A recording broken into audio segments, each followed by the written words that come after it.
Dapo was no longer a man. He was one of them. The next morning, his camera was found on a stool outside Mama Tolu's stall. No footage survived, just a single, frozen frame. The image of a child's face, steam curling around wide, haunted eyes.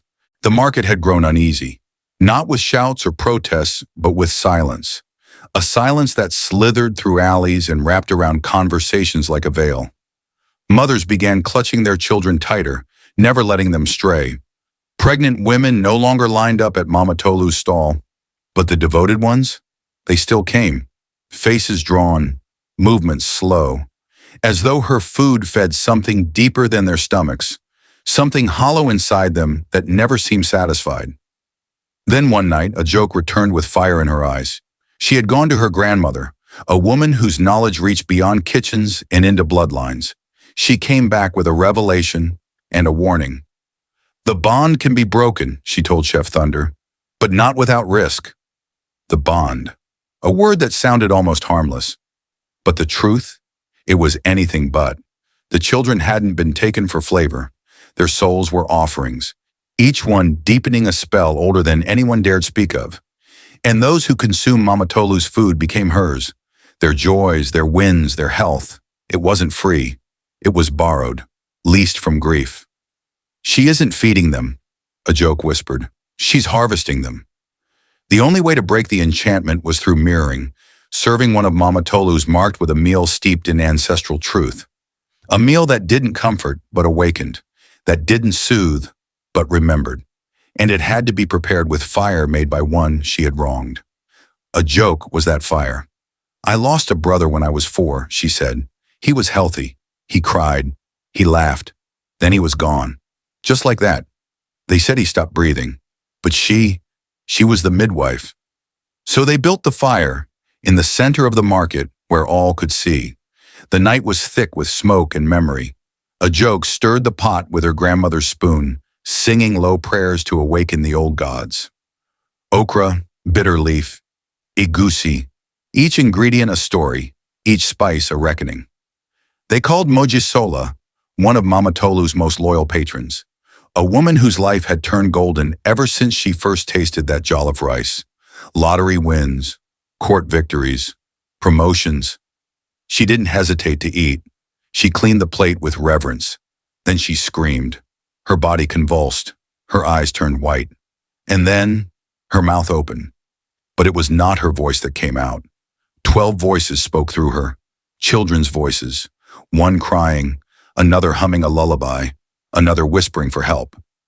A joke and thunder held her down until she passed out, body limp as cloth. When morning came, Mojisola awoke. Changed. Her eyes didn't quite focus. Her smile had disappeared. But she remembered. She walked straight to the police, recounting a dream that felt more real than waking. A tree, gnarled and old. Faces carved into its bark. And beneath it, bones. The news spread fast. The police, uncertain but shaken, followed Mojisola's lead. A few of the village elders came too, silent men and women who had once told tales no one had believed. They found the tree, and at its base they dug. The soil was heavy, damp, and full of bones, tiny ones, some still wrapped in birthing cloths. One wore a bracelet, baby Adebayo. Gasps filled the air. Some wept, some turned away. But no one could deny the truth anymore. And just beyond the tree, hidden beneath overgrowth and moss, they discovered a forgotten shrine, cracked but still bearing the same marks as Mama Tolu's cooking pot, a shrine of binding. She didn't cook to nourish, a joke said, her voice barely a whisper. She cooked to silence. The spirits, the babies were screaming. Her food muted them. But the spell was broken now, and the screams had begun to rise. That night, no one approached Mama Tolu's stall. By sunrise, she was gone. Her pot, her utensils, her fire, all vanished like mist at dawn. Some claimed she had run. Others said she had been taken, dragged into the other world by the very souls she tried to contain. But the story didn't end there. A week later, Dapo's blog updated. Once. No explanation, no caption, just a photo. A bowl of jollof rice, still steaming, red and gold glistening in the dark. And in the corner, nearly hidden, was a crib. Below it, just one word: help. Chef Thunder still stands by his flames. They call him the same name, but he speaks less now. His suya is still fire-kissed, his stew still bold. But there is a weight in his eyes, a memory no one asks about. A joke opened her own stall, far from the market. Her food is healing, clean. Her pots do not whisper. But the market remembers, because food is never just food.